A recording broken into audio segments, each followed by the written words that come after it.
KBR park చుట్టూ ఆనాడు municipal మంత్రిగా 6 ఫ్లైఓవర్లకు టెండర్ కూడా నేను పూర్తి చేసిన 1,500 కోట్లతో. ప్రజలు ఎప్పుడైతే చెట్లు కొట్టొద్దు ఇక్కడ అని ఆందోళన మొదలుపెట్టినరో కేసీఆర్ గారు నాకు చెప్పిన ఒకటే ఆదేశం ఇచ్చారు. అందరూ బాధపడుతున్నారు, 800 చెట్లు పోతాయని, క్యాన్సిల్ చేయండి, చేయకండి అని చెప్పిండు. మేము వెనుక పోయినాం.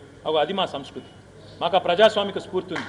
ఆడ 400 ఎకరాల చెట్లు కొడుతున్నావు, మొత్తం జింకలు చేస్తున్నాయి, జంతువులన్నీ మాయమవుతున్నాయి, అమ్మకరా నాయన అని చెప్పి మేం కాదు కదా మొదలుపెట్టింది, సెంట్రల్ యూనివర్సిటీ విద్యార్థులు.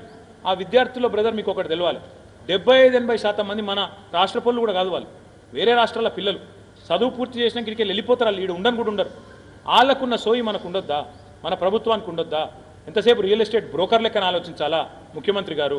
అప్పుడప్పుడు మనసున్న మనిషిలాగా ఆలోచించొద్దా? ఇది మా వాదన.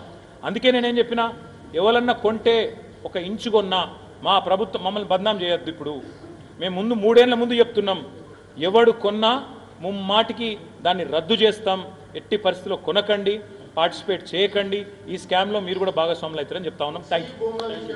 పర్యావరణం గుర్తొస్తుంది, జింకలు గుర్తొస్తున్నాయి. మూసీ విషయంలో ఎందుకు మీరు మూసీని మాత్రం వద్దంటున్నారు? పర్యావరణం దెబ్బతింటుంది, మేము పర్యావరణాన్ని బాగు చేస్తాము. మూసీ విషయంలో పర్యావరణం ఒక నీతి, హెచ్సీ విషయంలో ఇంకో నీతి అని చెప్పేసి అసలు ఇతర కాంగ్రెస్ నేతలు అంటున్నారు. బాబు శ్రీధర్ బాబుకి ఏమైనా చెప్తే కదా ముఖ్యమంత్రి. మూసీలు ఏం జరుగుతుందో తెలుసా శ్రీధర్ బాబు? 1,50,000 కోట్ల కుంభకోణం జరుగుతుంది. ముఖ్యమంత్రి గారు 180 లక్షలు. నేను ఒక్కటి అడుగుతున్నా భాస్కర్, మీరు చెప్పండి నాకు.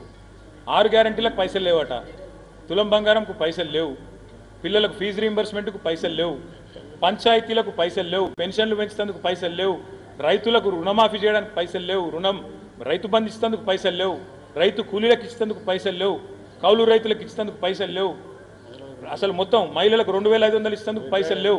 కానీ 1,50,000 కోట్ల రూపాయలు మూసీని ఎవరిని ఉద్ధరించేందుకు మూసీ చేస్తావు? నువ్వు ఇచ్చినావా? ఎన్నికల మేనిఫెస్టోలు చెప్పినావా? 100 రోజుల్లో చేస్తా అని చెప్పినావా? 100 రోజుల్లో ముందు చేస్తా అన్నవి చెయ్యి. మూసీ పర్యావరణం ఎవడు అడ్డుకుంటున్నాడు? అక్కడ స్థానికంగా ఉండే ప్రజలు అడ్డుకుంటున్నారు. అక్కడ స్థానికంగా ఉండే ప్రజలు ఏమంటున్నారు? ఎవడు అడిగింది నిన్ను చేయమని అడుగుతా ఉన్నారు. ఇంకోటి మీకు తెలియదు, నా మాట దయచేసి ఒకసారి వినండి, అర్థం చేసుకోండి. మూసీలో 100%, హైదరాబాద్లో 100% సివరేజ్ ట్రీట్మెంట్ చేసిందే మేము, మా ప్రభుత్వం. నువ్వు కొత్తగా వచ్చి చేసేదేం లేదు. గోదావరి నీళ్ళు తీసుకొచ్చి గండిపేటలో పోయాలి, దానికి కావాల్సింది 1,100 కోట్లు. దానికి 1,50,000 కోట్లని ముఖ్యమంత్రి స్కామ్ చేస్తుంటే చూస్తూ ఊరుకోవాలా? 1,50,000 కోట్లు ఢిల్లీకి మూటలు కట్టి పంపుతానంటే చూస్తూ ఊరుకోవాలా? అందుకే ఈ భూముల విషయం కాదు, అల్టిమేట్గా నేను అనేది ఏంటంటే, వీళ్ళు ఏ రకమైన అవినీతి స్టార్ట్ చేసినా దానికి చెక్కు పెడుతున్నది మేము బీఆర్ఎస్. కానీ బీజేపీ ఎక్కడుందండి? ఎందుకు అమృత్ స్కామ్ జరిగిందని మేము చెప్తుంటే బండి సంజయ్ మాట్లాడాడు, కిషన్ రెడ్డి మాట్లాడాడు. అమృత్ స్కామ్ నేను సీదా పోయి కేంద్ర మంత్రి గారికి ఆధారాలు ఇస్తే రక్షణ గోడలాగా, రక్షణ కవచంలాగా రేవంత్ రెడ్డికి ఇవాళ సహాయ మంత్రి గారు సహాయంగా నిలబడ్డాడు. అట్లే ఇవాళ హెచ్సియు విషయంలో వెంటనే ఇన్వెస్టిగేషన్ ఆదేశించండి. మీరు నిజంగా బీజేపీ కాంగ్రెస్ ఒకటి కాకపోతే వెంటనే ఆదేశించండి. వెంటనే ఆర్బీఐని, సివిసిని, సిబిఐని రంగంలో దించండి. అట్లాగే సుంకిశాల, అట్లాగే ఎస్ఎల్బీసీ. ఎక్కడ పోయింది మీ ఉత్సాహం? ఎక్కడ పోయింది ఎన్డీఎస్ఏ? ఎందుకు రాదు అంటే, బీఆర్ఎస్ ఉన్నప్పుడు చిన్న ప్రమాదం జరిగినా ఉరుక్కుంటూ వస్తారు. బీఆర్ఎస్ ప్రభుత్వం ఉన్నప్పుడు గుర్తుందా గవర్నర్ గారు ఎట్లా వ్యవహరిస్తున్నాను? ప్రతి చిన్నదానిలో దొరుకుతుండే, ప్రతి చిన్నదానిలో కాలాల్లో కట్టబెడుతుండే. మరి 16 నెలలుగా గవర్నర్ లాపతా ఎందుకు అంటే, ఇవాళ బ్రహ్మాండంగా వారు పూర్తి స్థాయిలో ఒకరికొకరు అండర్స్టాండింగ్ ఉన్నారు. 80% ఇప్పటికే కంప్లీట్ అయిన కరీంనగర్ మానేరు రివర్ ఫ్రంట్ని రేవంత్ రెడ్డి చేయడు, బండి సంజయ్ అడగడు.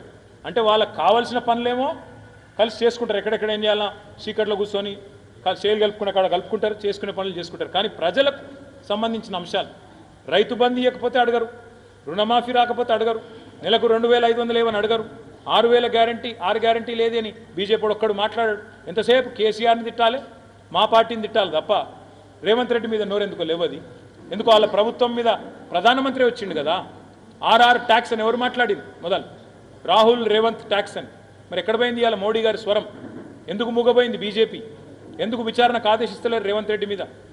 అందుకే మేము అనేది, 2 ఢిల్లీ పార్టీలు, ఒకటి సంచులు మోసే పార్టీ, ఇంకోటి చెప్పులు మోసే పార్టీ, వీళ్ళెన్నటికీ తెలంగాణకు న్యాయం చేయలేరు. ఈ గులాబీ జెండానే తెలంగాణకు శ్రీరామ రక్ష. అది చెప్పడానికి ఏప్రిల్ 27